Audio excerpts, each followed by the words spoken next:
I'd like to call the meeting of June 11th to order. I'd like to ask if anyone besides LCAT is recording this meeting. I am Shirley Tancredi for the minutes. Okay. I'd like to review and approve the minutes of the meeting of May 27th. I make a motion that we approve the minutes of May 27th, 2014. I'll second that. Any further discussion? Good with it. After hearing that, superintendent's report. All in favor? Aye. Any opposed? Nope. All right. Okay. And hearing that, the superintendent's report. The first item I have on my agenda tonight is to discuss the extension of the Springfield Water and Sewer Commission water agreement. As the board knows, the town has been under agreement with Springfield Water Sewer for many, many years at this point. Our last contract was executed in 2009. It was a 5-year contract. And what Springfield Water and Sewer has put forward at this point is a 5-year extension of that contract with the same terms and conditions as currently apply to the contract. It's worth noting, too, that every community that is served by Springfield Water and Sewer Commission has exactly the same contract, exactly the same amendment in front of them. Going back quite a few years ago, they tried to standardize and basically have everybody working or playing by the same rules. We had this reviewed by Attorney Donahue a couple of months ago when it came in draft form, and he was fine with the format of it. The only question he had was whether or not the allocation of water that is in the existing agreement from 2009, because that doesn't change, is adequate. We're currently allocated 2.51 million gallons per day on an average basis, which comes out to 784 million gallons per year. If I look historically back at the past 10 years, the closest we ever got to that number was in 2007, when we were at 772 million gallons. Most years we've been less than 700 million gallons per year, so we've consistently been well below the limit that's written into the agreement. So what would happen if we exceeded that? We would have to go back to Springfield and request an increase.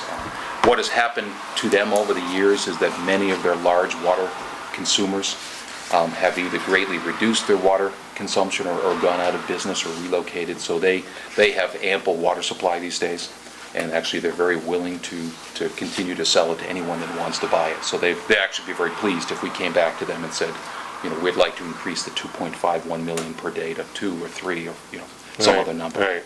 And we've had that discussion already. They said, you know, no problem. We can provide whatever you might need in the future. Okay. You know, the agreement that I put in the package, I did notice there's one typo on the very first page of that we'll correct. The signature page is the second page.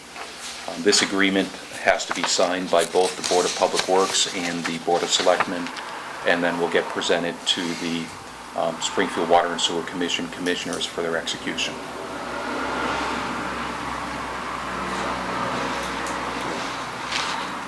You're going to sign one of these, or? Yes, yeah, one copy, and you can use this copy here. The typo, for what it's worth, was just the very title of the amendment was spelled incorrectly. I just noticed, unfortunately, but that's fine because it doesn't affect the signature page. So while that's ongoing, I just had a quick follow-up on some of our paving activities. I know at our last meeting we talked about the bump that's down at the lower end of Chestnut coming down the hill. We have talked to Palmer Paving. They have a new pavement planing piece of equipment where they essentially it's a very fine planing operation where they can basically take a lump like that out of the street and leave a surface that's almost as good as a new surface. It doesn't leave it rutted or rough. It won't give you a rough. No. Yeah. And that's the game plan. We don't have a date for that yet, but they have indicated that they are willing to take care of that. And we have got all our costs in from the police department and others that are part of that activity, so we're putting all those costs together right now to then get the reimbursement request into Mass DOT. Since A significant portion of what we've done is going to be funded through the initial pothole money, and then the second piece of it will be funded through fiscal 13 and fiscal 14, Chapter 90 Okay. monies. Elm Street continues as planned. We are still scheduled to start activity after July 7th. We actually have one of our staffers, Frank Camissa, was in the city of Chicopee today, getting exposed to a couple of road reclamation projects. We want to have at least one guy on the ground full-time, and Frank's going to be the guy. So some associates I have in the city of Chicopee are actively reclaiming some roads there as we speak. So he's going to spend a day or two with them, getting trained, getting up to speed in terms of the activities and what to watch and pay attention to. Awesome. It's gonna be a full reclaim, right? It'll be a full reclaim, yeah, Yeah. full 16-inch Yeah, I see reclamation. them starting to stake it out now. Right. Yeah, you'll see there's definitely some marks, you know, they're marking out utilities, Right. they've surveyed the road right now, so they're getting ready for it. But again, I've assured everybody, including the Grazianos, ours up there on Saturday, that don't get nervous, that we Okay. actually won't be in the street until after July 7th. And they were fine with that? They were fine with that, yeah. Moving on through the package you have in front of you, the next item I had is the monthly budget summary. Trending very, very, very similar to what it has in the past months. You know, we're closing in on the end of the year right now, and we are very carefully looking at our budgets to make certain that we manage our costs to stay below budgets. We do have a couple of cases where we may have some opportunities to take advantage of the budgets and work on some deferred items. For instance, we typically every year will look at trying to rehab some of our small pumping stations, typically one pumping station a year, because some of these pumps are 20-plus years old. If we have any surpluses available, for instance, the sewer account, we have the ability to actually put that into purchasing equipment under this fiscal year that we could install under next fiscal year. So we manage those funds really right down to the end of the year to get the best use of them that we can. Okay. At the last meeting, moving, unless there's any questions on the budget, again, we're all trending where we were last year in most cases. We're a little bit tight on the waste management budget, but as we said, we're actively looking at making certain those costs are allocated across all the divisions. So we bring things in under the budget. I mean, it looks like it's pretty damn close. It is, yeah. I'm pleased that we're right where we expected to be at this point. So that leaves building facilities. Sure, if you don't, I'll keep going. A couple of other I'm items, you sorry. can't shut me up I quite thought that you were quickly. No, it's I okay. tell you we're done, I'm sorry. If you want me to be done, I can. No. At the last meeting, I talked a little bit about how the town is now pushing a lot of their GIS data onto the web, and I gave you a couple of examples. We haven't publicized it, you know, externally at this point, but the two examples you see here are maps that are commonly available or are available to anybody that wants to log on. The address is www.maps.eastlongmeadowma.gov. We are at this point waiting to get beyond July 1st, so we get into a new budget year, so we can focus some additional time and some additional monies on pushing all the data that we have onto the website or basically onto the cloud, so it's available to anybody that wants to access it. But again, right now, that anybody can get online and, you know, take a look at the water mains, take a look at where their hydrants are in front of their house, and again, coming in the very near future will be all the rest of the data. These don't show the street names though. They don't. There's a lot of things that are user selectable that you can turn on and turn off, for instance. So GIS maps are really dynamic documents. You can show as much information or as little information as you choose to. So this is actually, the way this works is you can create a map and then it'll export it to a PDF, and then you can print this document. The data, all the data sits there in hyperspace, and you can basically use it in any way that you see fit. The more you zoom in, typically the names That's kind correct. of show up by Right, themselves. right. too, so. And in fact, that's a good example, because as you look at the second map of Center Square, that's when you get to a point where the street names can come at you. Yeah, the closer you get it. That's correct, yeah. Yeah. And ultimately, will be things like, that exist in the GIS right now for every house. The tie cards, water tie cards, sewer tie cards have been scanned, are linked to pipes and linked to houses. That feature isn't currently available on the website, but it will be in the future as we move more and more of the data to web access. But, the goal there is ultimately to make this information much more available to our staff, to be able to have staff in the field that are very comfortable, because it's pretty user-friendly to get online, look at the maps, download the information, print information as they need, instead of having to rely on just one or two people that are comfortable using the software. This doesn't require any software, it just requires a web browser. And this is the new tracking system for the trucks? That's correct. Yeah, the other two, the next two graphics I provided, actually a couple of sheets.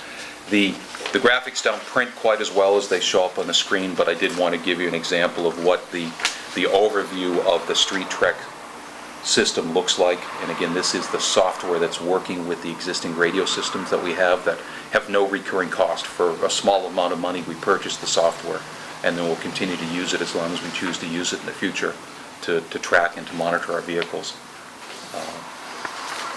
It has some features that our former software didn't have. It has a very easy-to-use historical tracking system where you can either look at it in tabular form or in graphic form, and that was the second sheet where you can see, where a vehicle went at what time per day, and you can see it graphically presented, right on a street map within the town. So like this individual here is that 36 different stops in the course of a day?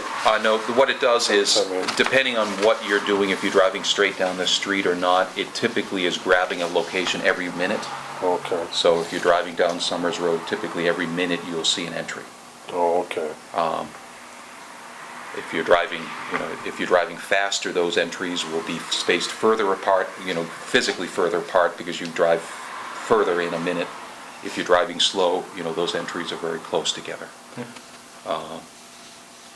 Be particularly helpful. We're looking forward to it in the wintertime, as we're taking a look real time, what's happening with some of our snow plowing equipment, to be able to track where have they been, and where is left to be gone, to make certain we don't miss any. So this would be key, this would definitely be key in a snow operation. Correct.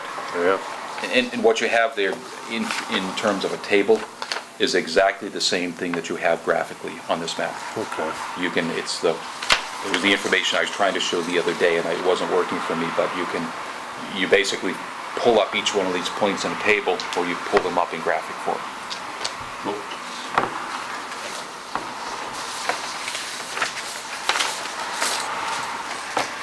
A couple more items.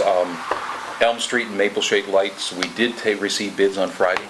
We unfortunately only received one bid, and it was a relatively high bid. It was over budget at this point, so we are starting a dialogue with that bidder as well as other potential bidders. Northrop Electric, who does most of our light maintenance, chose not to bid, to really understand a little bit better why they didn't decide to bid. Our key there is that minimally we need to get our loops in the roadway by the end of July. The traffic lights could be deferred a year, 6 months, 3 months, whatever it needed to be, but the best location to put the loops is in the pavement base, not in the pavement surface course. So when the base goes down, we need to get those loops installed. Then they can finish the roadway with the top course, and then we can work on plugging in to a new lighting system. So we're early into digging into what the solution is. It may be, in fact, taking on more responsibility ourselves. For instance, there's conduit work that has to be done in the street and other types of things. Way to reduce costs might be picking up some of that ourselves. But Is there any reason why we can't just install it, the loops? We ourselves? It's just wire, right? It is just wire. It's 18 gauge twisted wire. I guess I'd want to watch somebody do it a couple of times before I agree. It is pretty simple. It is just wire. It's sealant that then gets, you saw in slots, put the wire in. Right, and then caulk them with a sealant. Correct. That's a possibility. We do it in warehouses, the guy Yep. forklift trucks. You Right. cut the concrete and put it in and seal it up. And Right, not a lot of risk there, I think. there isn't too much, so I just didn't know between our electricians handling wire and our crews that work the road, can we? Yeah, the more we want to bring the cost down, the more we can pick up ourselves, the better. Okay. How bad was the bid? It's about 40% over budget, so it's a significant, and the fact, again, there was just one bidder, so it may have been bad timing, and I started to make phone calls today. I left messages with the only bidder, and I haven't received a phone call yet to better understand what was really going on. You know, was it just bad timing and people couldn't get it done in time? I'm not sure. Moving on, I did want to note that, speaking of traffic lights, we have made some adjustments, hopefully to the better, at Shaker and Chestnut.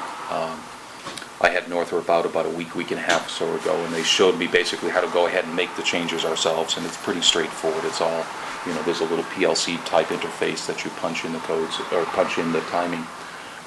The biggest problem was the overall cycle was too long, and in particular, the Chestnut approaches were too long, so we... Is that where I saw you out there the other day? Yeah, so we lengthened Shaker a little bit, we shortened Chestnut a bit.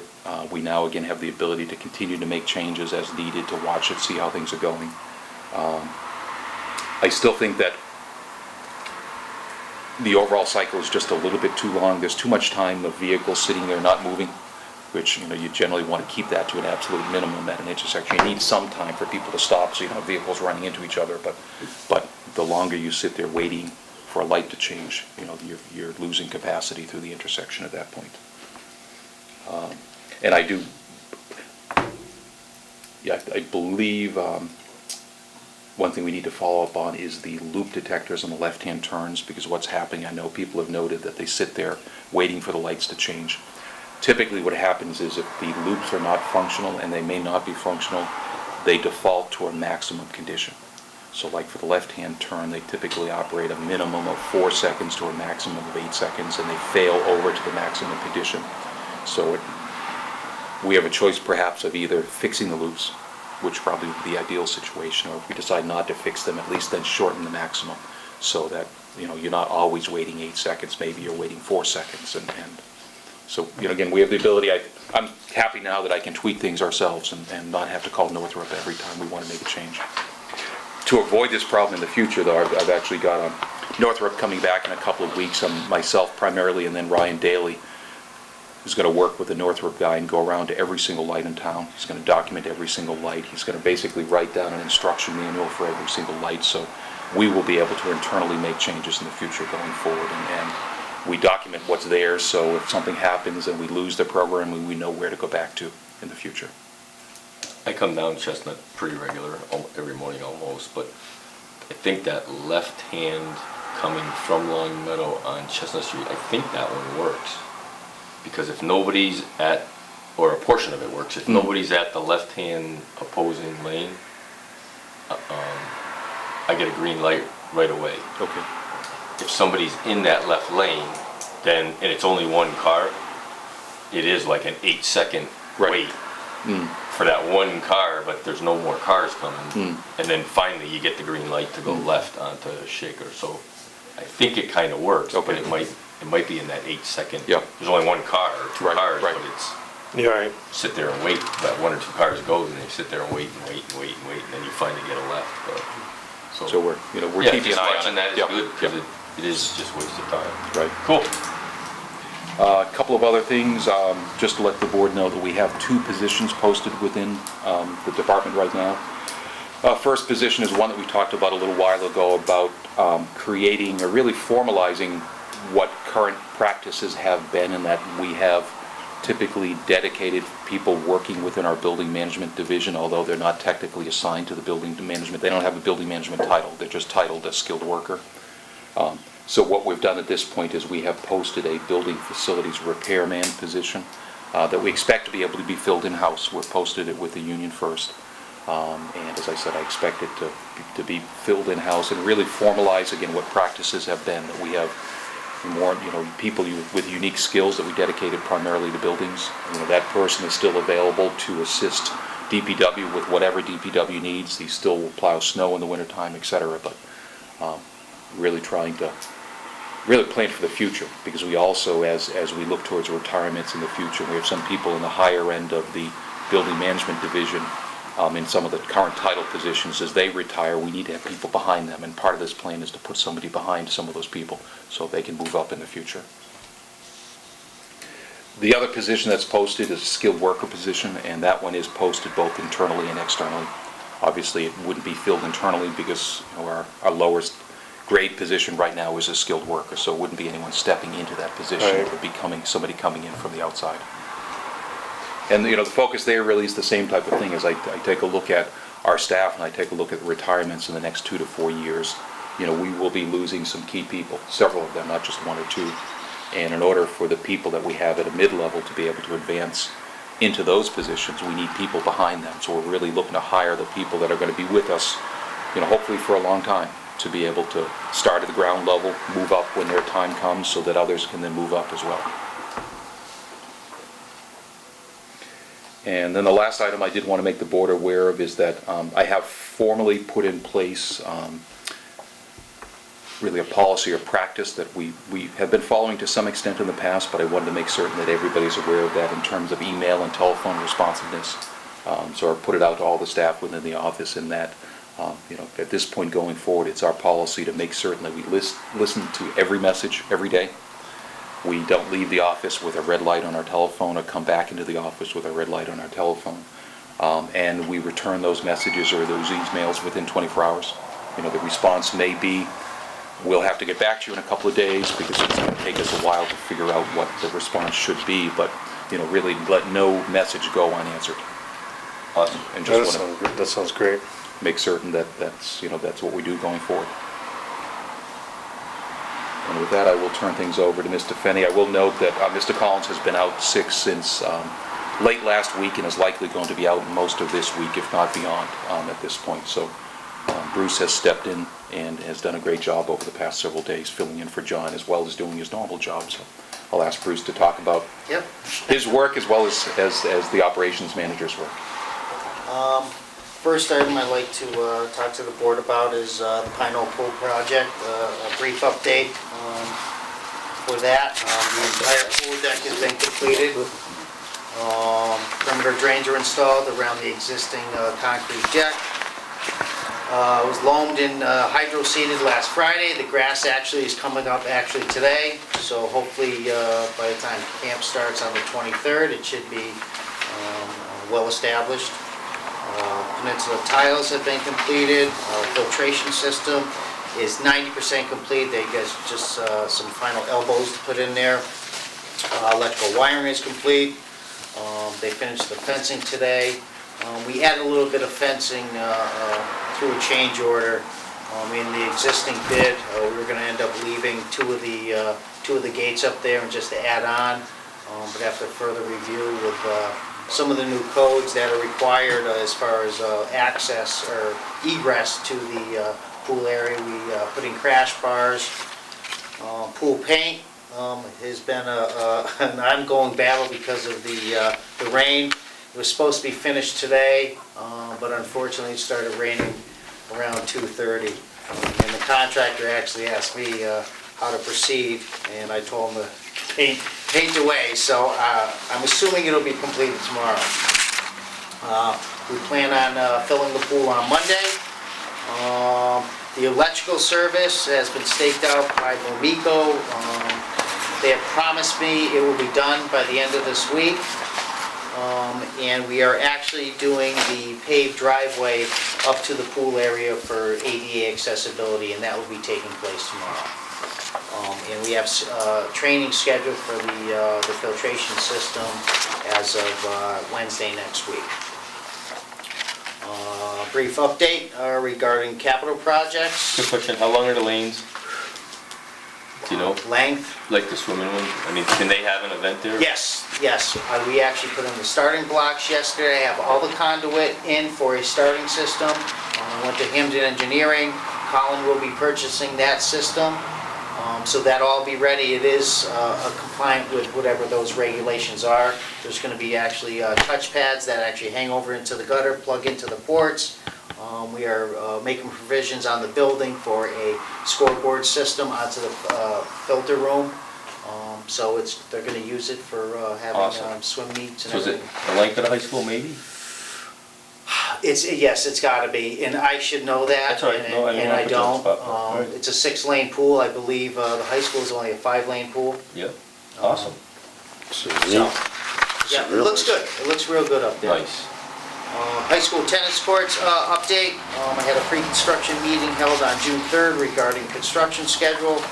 That will start on July 7th and will be completed by August 20th.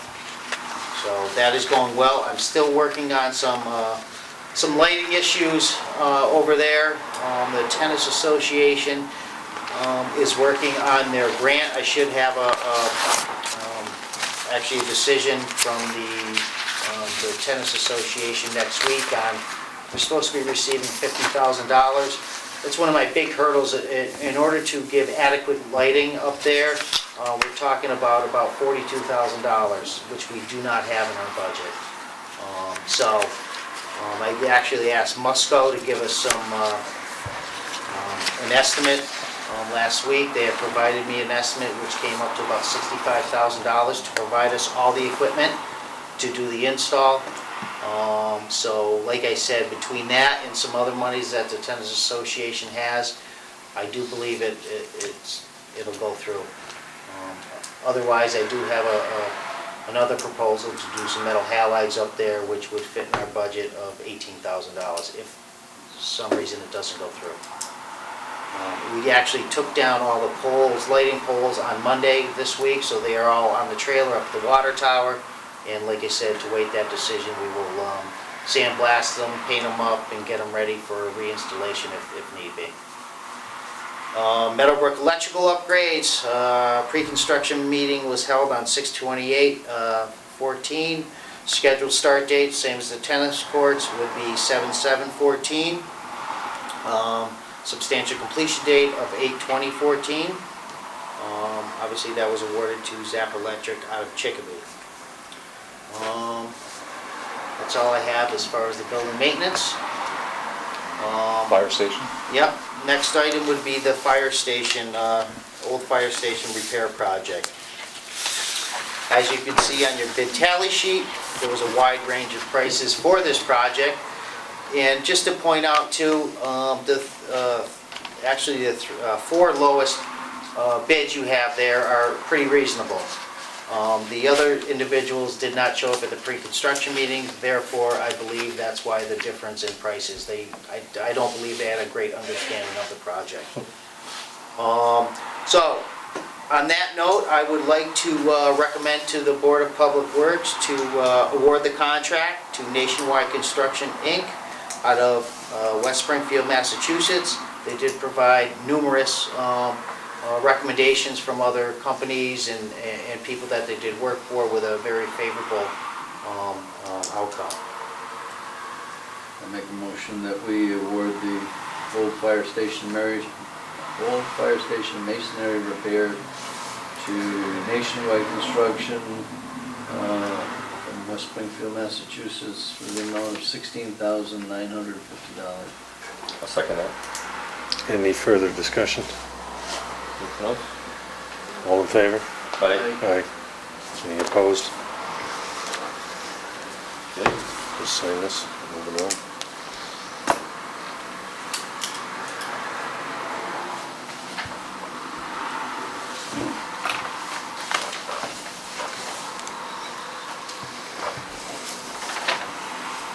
I'll briefly go over what we've been doing, obviously, for the last week for Mr. Collins.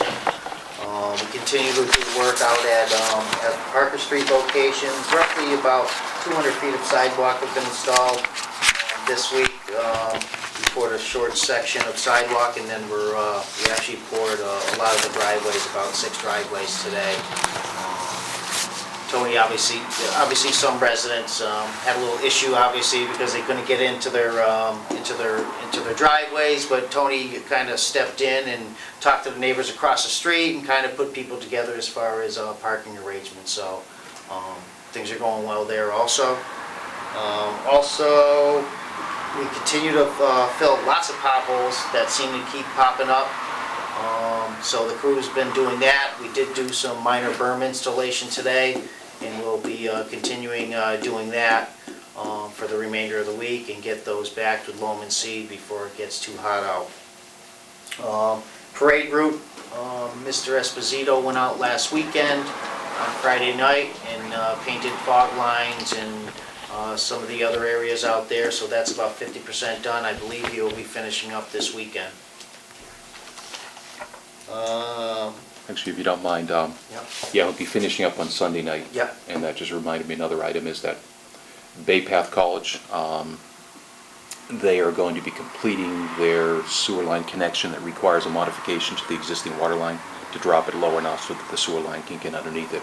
That's going to be happening, Roy just indicated it to me, on Saturday morning, I believe. So just as a heads up, if you see some activity, that mainly it's happening on Saturday morning because Hasbro's cafeteria, I believe, is served by the section of water main that we have to shut down, and to avoid any impact on Hasbro, they're going to do the work on Saturday morning. So Roy is going to be working Saturday morning and then working again on Is that Sunday. Shaker or Denzel?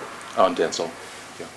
Yeah, I believe he's got like 5 or 6 water gates to shut down on Right. his lake, the certain Right. area, so. Good, other than that, alls I have is, I know we've been out cutting brush, culverts, obviously when time's available, usually when it rains, when they're not out cutting grass. So we continue to do that and groom our fields and get everything nice and pretty for the 4th of July. We actually purchased a bunch of flags a couple weeks ago too, because I believe next week we kind of shut down our budget, so to speak, so we're all prepared as far as flags and everything else for all the buildings. Awesome.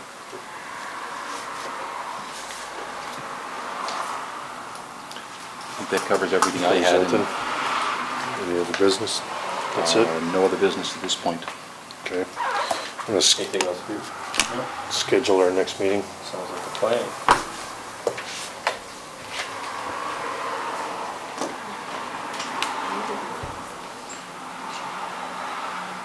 Should we go back to Tuesday, the 24th? Sure. 24th? 24. I'm sorry, Jim, I did choose it. Works for me. June 24th, 5 o'clock? June 24th, 5 o'clock. Anything else to say? No, motion to adjourn. I'll second. Are we going Oh. into executive Oh. session? Not to return for the purposes of, litigation, possible litigation. Second that. All in favor? Aye. Any further? Oh. Aye. You gotta go, Yeah. Chuck, Dan, aye. John Ray. Aye. Tom Wilson, aye.